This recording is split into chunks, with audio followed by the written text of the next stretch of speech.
بسم الله الرحمن الرحيم الحمد لله رب العالمين اللهم صل وسلم على نبينا محمد وعلى آله وصحبه أجمعين. Assalamu alaikum wa rahmatullahi wa barakatuh. On continue l'explication du livre Umdatul Ahkam min Adillatil Ahkam de l'imam al-Hafiz Abdel Ghani ibn Abdel Wahid al-Maqdisi rahimahullah ta'ala rahmatan wasi'a. ونسأل الله تعالى أن يرزقنا العلم النافع والعمل الصالح وأن يهدينا سبل السلام وأن يوفقنا لكل خير في الدنيا والآخرة وأن يستعملنا في طاعته وأن يرزقنا رشدنا. ربنا آتنا في الدنيا حسنة وفي الآخرة حسنة وقنا عذاب النار. ربنا هب لنا من لدنك رحمة إنك أنت الوهاب. Wa alaykum salam wa rahmatullahi wa barakatuh. طيب, on s'était arrêté sur le hadith numéro 37, le hadith de Aïcha radiyallahu anha. L'auteur dit عن عائشة رضي الله عنها قالت كنت أغسل الجنابة من ثوب رسول الله صلى الله عليه وسلم فيخرج إلى الصلاة وإن بقع الماء في ثوبه. وفي لفظ لمسلم لقد كنت أفركه من ثوب رسول الله صلى الله عليه وسلم فركا فيصلي فيه. D'après Aïcha radiyallahu anha qui a dit je lavais l'impureté majeure du vêtement du messager d'Allah sallallahu alayhi wa sallam, puis il sortait pour la prière alors que des traces d'eau étaient encore visibles sur son vêtement. Et dans une version rapportée par Muslim, j'avais l'habitude de gratter la souillure sur le vêtement du prophète sallallahu alayhi wa sallam, puis il priait avec. طيب. Ce hadith aborde un point juridique qui concerne qu'Allah Azza wa Jal vous honore, inna Allah la yastahi min al-haq, Allah ne se gêne certes pas de la vérité, qui concerne le sperme, d'accord. Ici, Aïcha radiyallahu anha nous disait que lorsqu'elle lavait les vêtements du prophète sallallahu alayhi wa sallam et qu'il y avait des traces de ce liquide qui se trouvait sur son vêtement, elle le lavait avec de l'eau, puis le prophète sallallahu alayhi wa sallam sortait pour accomplir la prière, or que son vêtement était encore mouillé. Et dans la version de Muslim, elle nous dit que lorsque ce liquide était sec, elle avait pour habitude de le gratter avec son ongle ou avec autre chose. Et lorsqu'il était encore humide, elle le lavait à l'aide d'eau. Ainsi donc, le point juridique qui concerne ce hadith va être en relation avec ce liquide, le sperme. Afin de savoir, est-ce qu'il est pur, est-ce que c'est une substance pure ou bien c'est considéré comme une souillure, ce qu'on appelle najasa, qu'il est obligatoire de nettoyer. À ce sujet, les savants ont divergé. Deux avis principaux ont été évoqués. Le premier consiste à dire que le sperme est une souillure, najasa. Ainsi, il est obligatoire de la nettoyer. Ça, c'est l'avis des Ahnaf, des Hanafites, del Malikiyya, des Malikites, et c'est l'une des versions qui a été rapportée de l'imam Ahmed rahimahumullah ta'ala. Ils se sont appuyés sur les arguments suivants. Premièrement, le hadith lui-même. Ils ont dit que Aïcha radiyallahu anha lavait l'impureté majeure. Et ici, el-janaba, l'impureté majeure. Pourquoi Aïcha radiyallahu anha a dit cela? Parce qu'on sait que l'impureté majeure, c'est un état qui touche le corps et non pas les vêtements. Mais ici, elle a surnommé ce liquide, d'accord, séminal, par ce nom. Parce que ce liquide-là, une fois qu'il sort, il rend obligatoire, c'est la cause de l'état d'impureté majeure. Ainsi, elle a appelé la cause par le nom du résultat. Ici, Aïcha radiyallahu anha, les partisans de ce premier avis, nous ont dit que Aïcha radiyallahu anha lavait le sperme sur les vêtements du prophète sallallahu alayhi wa sallam, ce qui prouve que le sperme est une souillure. Parce que ce qui incombe, ce qui nécessite le lavage est forcément une souillure. Le deuxième argument qu'ils ont avancé, c'est le fait d'utiliser l'analogie, ce qu'on appelle en arabe al-qiyas. Et ils ont dit que que le sperme est assimilé aux autres sécrétions humaines qui sortent de l'homme, comme l'urine, les excréments, etc. Car toutes ces choses-là découlent de la digestion des aliments, d'accord? Ils sont formés dans le corps à partir des aliments. et qu'ils utilisent la même voie de sortie. Et donc, tout comme les urines et les excréments humains sont impurs, il en est de même pour le sperme. Ça, c'est les deux arguments fondamentaux sur lesquels ils se sont basés. Le deuxième avis consiste à dire que le sperme n'est pas une substance impure. D'accord? Ce n'est pas une souillure. Au contraire, c'est une substance pure. Et ça, c'est l'avis de la majorité des savants.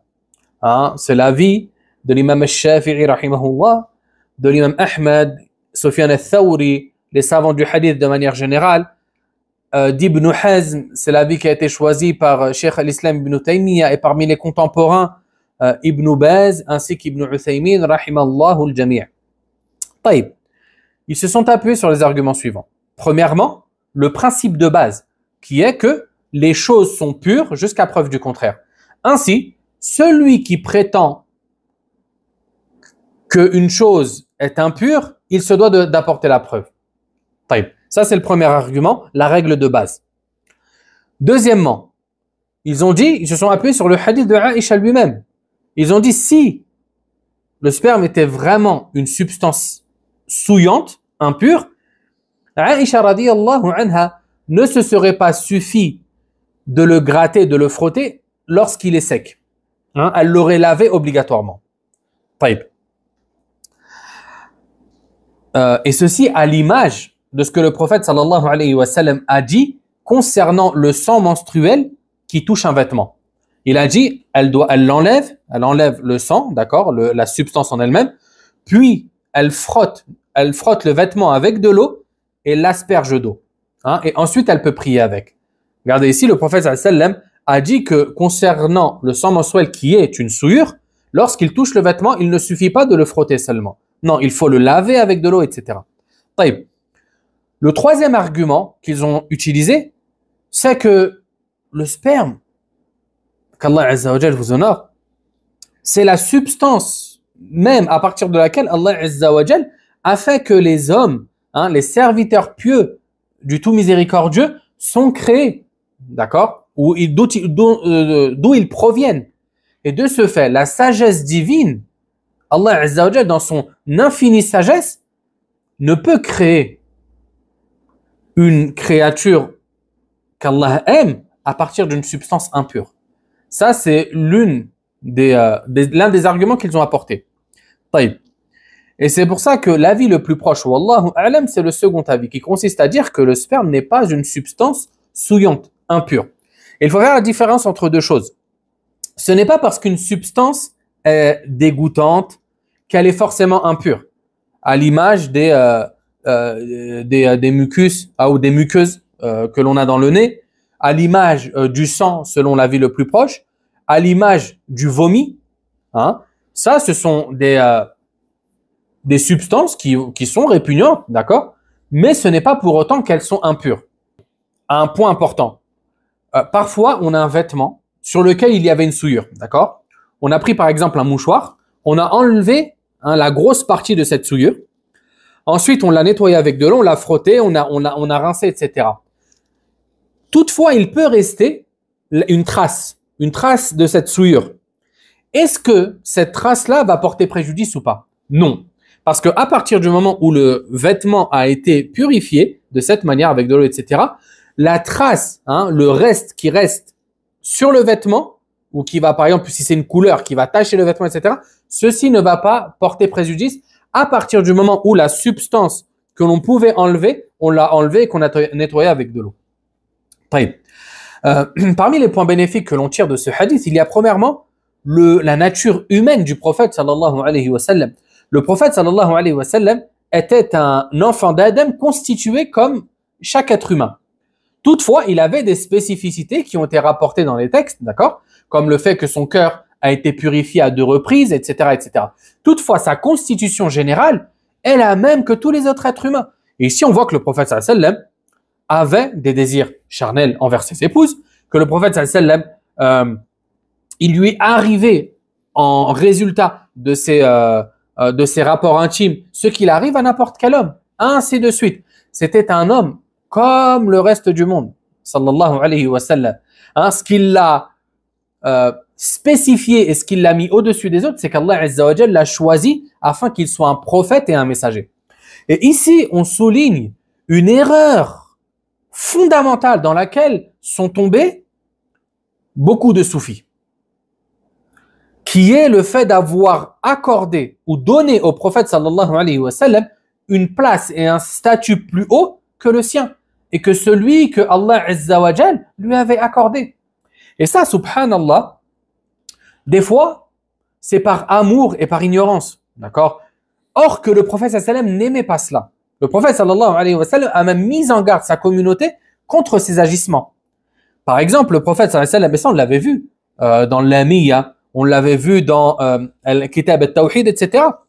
Par exemple, Omar ibn al-Khattab radiyallahu anhu a dit, j'ai entendu le prophète sallallahu alayhi wa sallam dire, ne m'encensez pas comme les chrétiens ont encensé le fils de Marie. C'est-à-dire, ne faites pas mon éloge, n'exagérez pas mon sujet, comme les chrétiens l'ont fait avec Isa alayhi salam. Je ne suis qu'un serviteur d'Allah, dit donc le serviteur d'Allah et son messager. Regardez, le prophète sallallahu alayhi wa sallam ici n'aimait pas qu'on le mette à un statut plus haut que le sien. Le hadith a été rapporté par Al-Bukhari, rahimahullah. Et pareil, dans le hadith d'Anas ibn Malik, radiyallahu anhu, il dit, un homme a dit, ô Muhammad, ô notre maître, fils de notre maître, le meilleur fils du meilleur. Le messager d'Allah, sallallahu alayhi wa sallam, dit alors, ô gens, appliquez-vous à la piété, tenez-vous-en à la piété, et que le diable ne vous emporte pas. Je suis Muhammad, fils de Abdullah, je suis le serviteur d'Allah et son messager. Je n'aime guère que vous m'éleviez au-dessus du rang qu'Allah m'a accordé. Regardez, subhanallah, la modestie du prophète sallallahu alayhi wa sallam. Il n'aimait pas qu'on exagère à son sujet sallallahu alayhi wa sallam. Et le hadith a été rapporté par An-Nasa'i ainsi que Ahmed et les authentificateurs du Musnad d'Ahmed l'ont jugé authentique. Ensuite, le cheikh évoqua le hadith d'Abi Hurayra radiyallahu anhu. Il dit, عن أبي هريرة رضي الله عنه أن رسول الله صلى الله عليه وسلم قال إذا جلس بين شعابها الأربع ثم جهدها فقد وجب الغسل وفي لفظ وإن لم ينزل. D'après Abu Hurayra radiyallahu anhu, le messager d'Allah sallallahu alayhi wa sallam a dit, lorsque l'homme s'assoit entre les quatre membres de son épouse, puis qu'il a un rapport intime avec elle, le lavage rituel, devient alors obligatoire. Et dans une autre version, même s'il n'a pas éjaculé. Taïb. Ici, le prophète sallallahu alayhi wa sallam a dit, lorsque l'homme s'assoit entre les quatre membres de son épouse. Les quatre membres de son épouse, les savants ont évoqué plein d'explications de ce terme. Toutefois, le plus proche, wallahu a'lam, consiste à dire qu'il s'agit de la position que l'homme a par rapport à sa femme lorsqu'il est avec elle, entre ses deux cuisses et ses bras. Taïb. Et ici, c'est un euphémisme qui a été utilisé par le prophète sallallahu alayhi wa sallam afin d'exprimer, afin d'imager le rapport intime sans le citer directement. Taïb.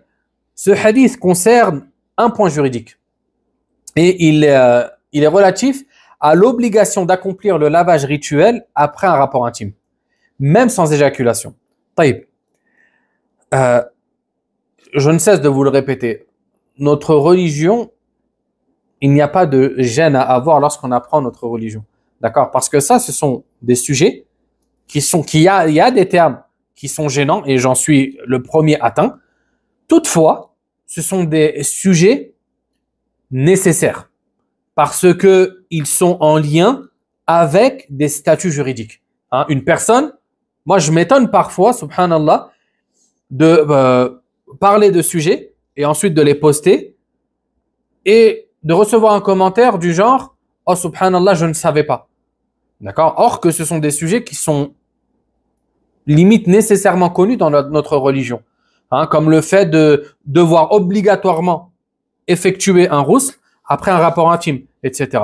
Ainsi, il ne faut pas penser que ces sujets-là, même si certains sûrement les connaissent, sont inutiles. Bien au contraire, il y a des gens qui ne savent pas. Il y a des gens qui ne savent pas. Il n'y a pas longtemps, on m'a posé la question, est-ce que si je prie avec de l'urine sur moi, ma prière est valide? D'accord? Alors que ça, c'est un sujet connu de tous. Hein? Mais il ne faut pas penser que ces sujets-là, ce sont des sujets accessoires dont on peut se passer. Non, on ne peut pas s'en passer. Taïb. Ainsi donc, ce hadith met en lumière l'obligation d'accomplir le lavage rituel après le rapport intime, même s'il n'y a pas éjaculation. Taïb.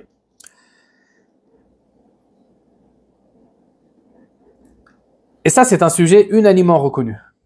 À l'époque des compagnons, radiyallahu anhum, il y a eu un khilaf, une divergence. Certains ont dit que Ibn al-Maqin, rahimahullah, l'expliquera mieux que moi. Il dit, aujourd'hui, il n'y a pas de divergence sur cette question. Mais il y a eu des désaccords parmi certains compagnons, comme Uthman et Ubay. Puis après eux, chez des savants tels que l'A'mash et Daoud. Par la suite, un consensus s'est établi sur ce que nous avons mentionné, c'est-à-dire sur l'obligation d'effectuer le lavage rituel après un rapport intime, même sans éjaculation. Taïb, pourquoi ils ont divergé les compagnons à l'époque, radiyallahu anhum? Parce que au début de l'islam, le prophète sallam avait autorisé, avait dispensé de faire le rousl pour celui qui a eu un rapport sans avoir d'éjaculation. C'est pour ça qu'Ubay ibn Ka'b, radiyallahu anhu, cette montagne de science, nous a dit la fatwa qui jugeait que l'eau provient de l'eau suivait une dispense que le messager d'Allah sallallahu alayhi wa sallam avait accordée au début de l'islam, puis il ordonna de se laver. Taïb. Comprenons que, en fait, au début de l'islam, le prophète sallam avait dispensé du rousl ceux qui avaient un rapport sans éjaculation. Et il avait dit, sallallahu alayhi wa sallam, innamal ma'u minal ma'. Ce qui veut dire, l'eau ne provient que de l'eau. Qu'est-ce que ça veut dire? Ici, le prophète sallam nous dit que tu dois faire un rousl, un lavage obligatoire, un lavage rituel, que lorsqu'il y a éjaculation. C'est pour ça qu'il a dit l'eau ne provient que de l'eau. C'est-à-dire l'eau du rousl ne provient, d'accord, ou n'est causée qu'à cause de l'éjaculation. D'accord? Et les Arabes appelaient le sperme el-ma'.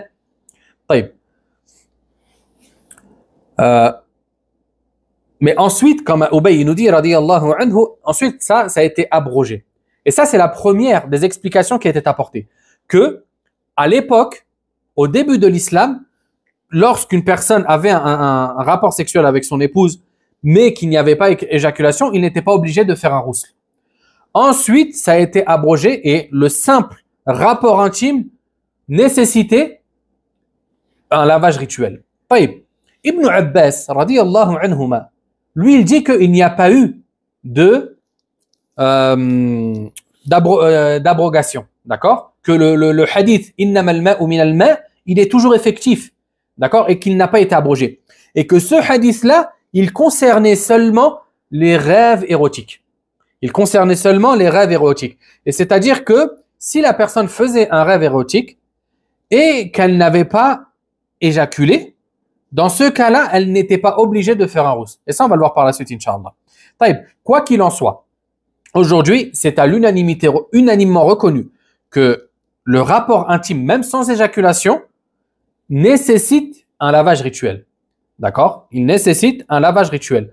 Il nous dit, lorsque l'homme s'assoit entre les quatre membres de son épouse, puis qu'il a un rapport intime avec elle, le lavage rituel devient obligatoire. Et regardez la deuxième version. C'est pour ça que quand on étudie un point juridique, il est très important de réunir tous les textes à ce sujet afin de pouvoir sortir avec un statut juridique basé sur tous les textes religieux concernant un même sujet. Ici, regardez la deuxième version, elle est venue spécifier, préciser la première.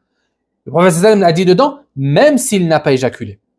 D'accord? Ainsi donc, le simple rapport sexuel, le simple contact entre les deux parties intimes, ici, il va nécessiter un lavage rituel, même s'il n'y a pas éjaculation qu'Allah Azza wa Jalla vous en a. Taïb, subhanallah, on a sauté un hadith, on va le voir maintenant. Salama, le hadith Salama radiyallahu anha, l'auteur nous dit عن سلمة زوج النبي صلى الله عليه وسلم ورضي الله عنها قالت جاءت سليم امرأة أبي طلحة رضي الله عنها إلى رسول الله صلى الله عليه وسلم فقالت Ya Rasulallah, inna Allah la yastahi min al-haq. هل على المرأة من غسل إذا هي احتلمت؟ فقال رسول الله صلى الله عليه وسلم نعم إذا رأت الماء. D'après Salama radiyallahu anha, l'épouse du prophète sallallahu alayhi wa sallam, elle dit Sulaym, la femme d'Abu Talha, est venue voir le messager d'Allah sallallahu alayhi wa sallam et lui a dit Ô messager d'Allah, Allah ne se gêne guère de la vérité. La femme doit-elle faire un ghusl lorsqu'elle a vu un rêve érotique? Le messager d'Allah sallallahu alayhi wa sallam lui répondit oui, si elle voit l'éjaculat. Taïb. Ici, le prophète sallallahu ou la Sulaym, la questionneuse, a évoqué le rêve érotique. Qu'est-ce que c'est un rêve érotique? Tout simplement, c'est un rêve dans lequel le dormant se voit avoir un rapport intime. Taïb. Ainsi donc, ce hadith concerne deux points juridiques. Premièrement, l'obligation pour la femme d'effectuer un lavage rituel lorsqu'elle fait un rêve érotique et qu'elle voit l'éjaculat, qu'elle éjacule. Parce que, tout comme l'homme, la femme éjacule. Taïb.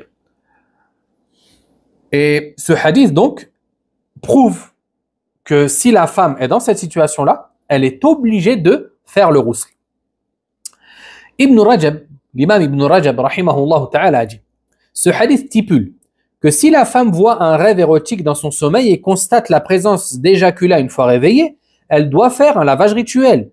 C'est l'avis de la majorité des savants. Et seul An-Nakha'i a divergé. Toutefois, son avis est marginal. Il a sans doute nié que cela se produise chez la femme, comme Salama radiyallahu anha l'avait nié à propos Sulaym, jusqu'à ce que le prophète sallam lui dise que ta main soit bénie. Et d'où provient alors la ressemblance de l'enfant à sa mère? Oui. Ainsi donc, la femme, tout comme l'homme, éjacule. De ce fait, si elle fait un rêve érotique et qu'elle voit des traces de ce liquide, elle est obligée de se laver. Ça, c'est le premier point juridique. Le second concerne les causes rendant le ghusl obligatoire, ce lavage rituel. Et il y en a 6. Premièrement, l'éjaculation, qu'elle provienne de l'homme ou de la femme. Et que ceux-ci se produisent en état d'éveil ou en état de sommeil. Toutefois, en état d'éveil, il y a une condition nécessaire, qui est que cette éjaculation ait lieu avec l'accompagnement du plaisir. D'accord? Et ce n'est pas une éjaculation qui a pour base une maladie, par exemple. Ici, à partir du moment où il y a éjaculation avec plaisir, que ça soit chez l'homme ou chez la femme, en état d'éveil ou en état de sommeil, le ghusl devient obligatoire. Toutefois, la condition qui est le plaisir, celle-là, elle concerne seulement l'état d'éveil et non pas l'état de sommeil. La deuxième cause qui rend le ghusl obligatoire, c'est la pénétration du pénis dans le vagin. D'accord? Comme le hadith qu'on a vu au préalable. Et le prophète sallam avait dit aussi, lorsqu'il s'assoit entre ses cuisses et que le gland touche le prépuce féminin, le ghusl est alors obligatoire. Et là, on comprend que le hadith a été rapporté par Muslim, que le simple contact des deux parties intimes rend le ghusl obligatoire. Et ça, à l'unanimité des savants. Et même s'il n'y a pas éjaculation, comme on l'a vu auparavant. La troisième cause rendant le ghusl obligatoire, c'est la conversion à l'islam. Lorsqu'une personne entre en islam, certains savants, parmi les Hanabila, les Hanbalites, ont considéré que le ghusl était obligatoire. Toutefois, la majorité ont considéré que c'était recommandé. Parce que le prophète sallam n'ordonnait pas systématiquement à ceux qui embrassaient l'islam d'effectuer un ghusl, mais il l'a déjà fait. Il a déjà ordonné à des gens qui ont embrassé l'islam d'aller se laver. Toutefois, afin de sortir de la divergence, c'est mieux. D'accord? Et dans tous les cas, c'est recommandé. C'est-à-dire que la personne, si elle le fait, c'est mieux que si elle le délaisse. La quatrième cause, c'est la mort. Lorsqu'un musulman meurt, il est obligatoire de le laver. La cinquième et sixième cause, ce sont les menstrues et les lochis. à la fin du cycle menstruel et à la fin des lochis, la femme doit effectuer un rousl. طيب.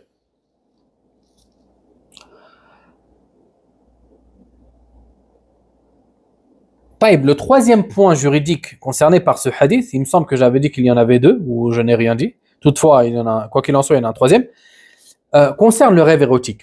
Et il faut noter que le simple rêve érotique ne rend pas le rousl obligatoire directement. D'accord? Toutefois, ce qui va le rendre obligatoire, c'est l'éjaculation. S'il y a éjaculation, il y a obligation d'effectuer le rousl. Ainsi donc, on comprend que la personne qui fait un rêve érotique se trouve dans l'une de ces trois situations. Soit elle se rappelle du rêve qu'elle a fait et elle voit ou elle sait qu'elle a éjaculé. Elle voit des traces, etc. Ici, le rousl est obligatoire et cette situation ne pose pas de problème. Deuxième cas de figure. Elle se rappelle avoir fait un rêve érotique mais ne trouve aucune trace d'éjaculat. Ici, il ne va pas être obligatoire pour elle de faire un rousl car l'obligation du rousl est liée non pas au rêve, mais à la présence d'éjaculation.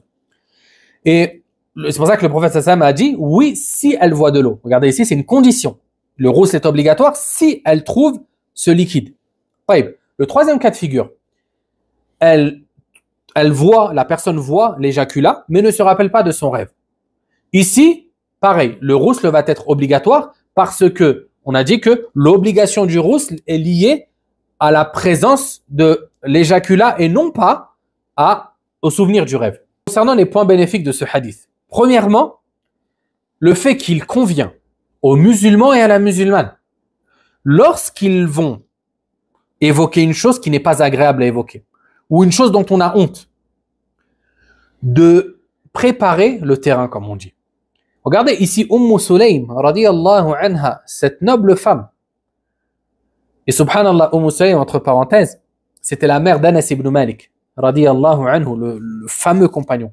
Et Sulaym, Sahla bintu Milhal, radiyallahu anha, elle était connue pour sa force, pour sa piété, hein, et elle faisait partie des femmes qui combattaient avec le prophète sallallahu alayhi wa sallam lors des guerres, subhanallah. Et elle était connue aussi pour son adab, d'accord, pour sa politesse et ses mœurs, radiyallahu anha. Et c'était ça qui, subhanallah, était le point de valeur chez les musulmans à l'époque. D'accord? C'était leur adab, c'était leur piété, c'était leur bon comportement, leur science. C'était ces valeurs-là, morales, qui faisaient de la personne ce qu'elle était.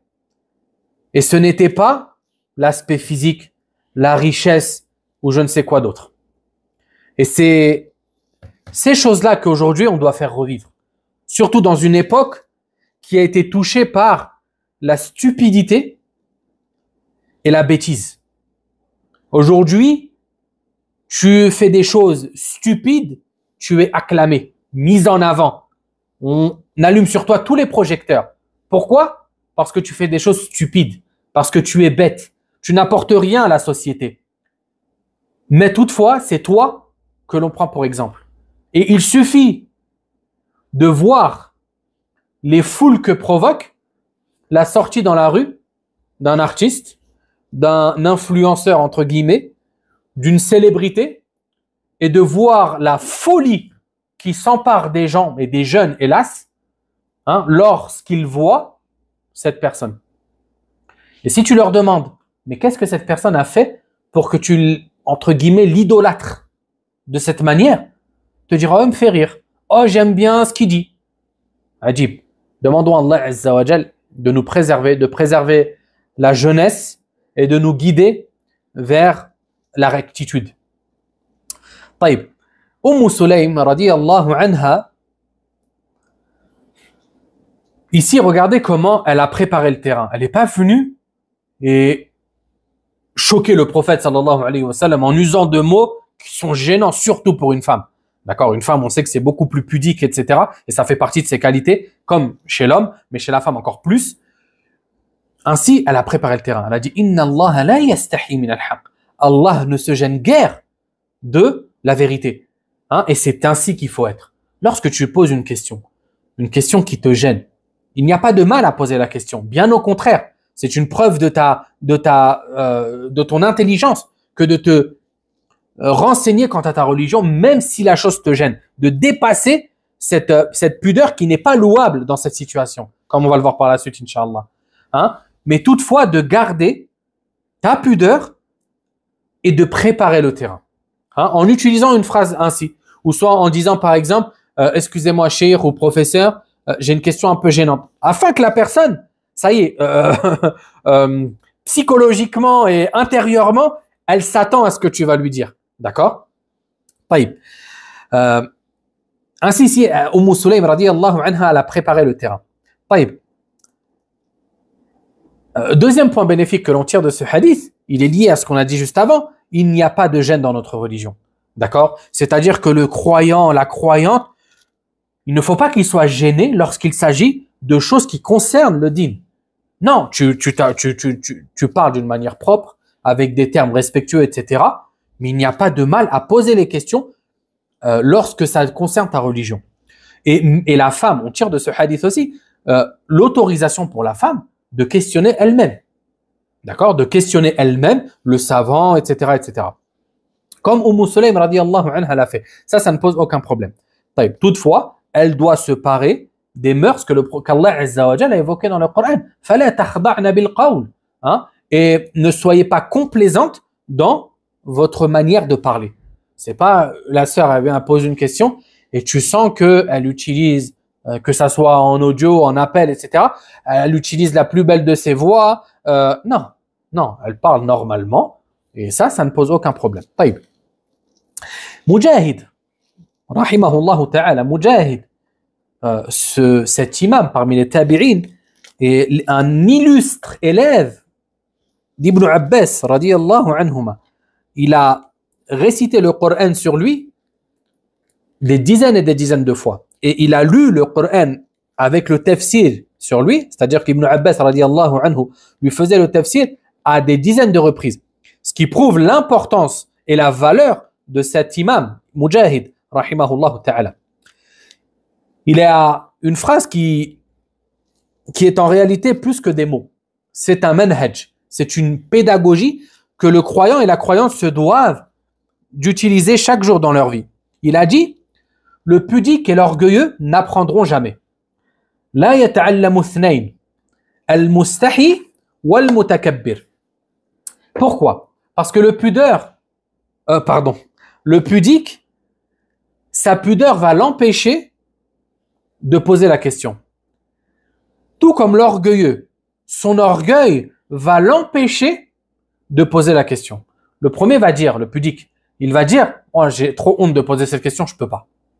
L'orgueilleux va dire quoi? Moi, je vais aller me rabaisser à poser une question, mais j'ai pas besoin moi de la réponse du shir ou de Foulen. Moi, khalas, je me suffis à moi-même. Ainsi, ces deux catégories de personnes en réalité n'apprendront jamais. Qu'Allah Azza wa Jalla nous guide sur le droit chemin. Taïb. Et ainsi, les femmes des compagnons radiyallahu anhun ont donné les meilleurs des exemples à ce sujet. Elles étaient pudiques sans aucun doute, mais elles ont dépassé cette pudeur afin de pouvoir questionner et de rechercher la connaissance dans leur religion. C'est pour ça que Aïcha radiyallahu anha, la mère des croyantes, elle a dit, quelle bonne femme que les femmes des Ansar, les habitants de Médine, leur pudeur ne les a pas empêchés d'acquérir la connaissance religieuse. Et le athar, le récit a été rapporté par Al-Bukhari dans son Sahih. Taïb. Et par Muslim aussi.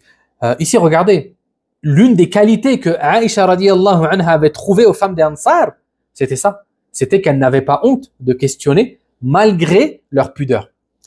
Taïb. Et Sulaym radiyallahu anha, elle faisait partie des Ansariya, des femmes de Médine radiyallahu anha. Taïb.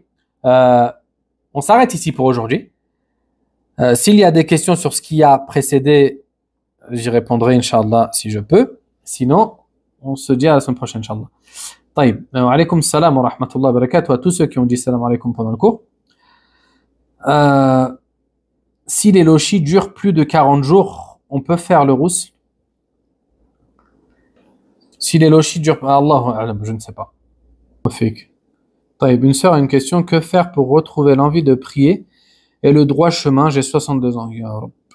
Qu'Allah Azza wa Jal lui facilite la guide sur son droit chemin. Emplisse son cœur de l'amour pour la prière, au sujet de laquelle le prophète sallallahu alayhi wa sallam a dit: mon bonheur m'a été mis dans la prière. Le prophète sallallahu alayhi wa sallam, c'était dans la prière qu'il trouvait la sérénité et la paix.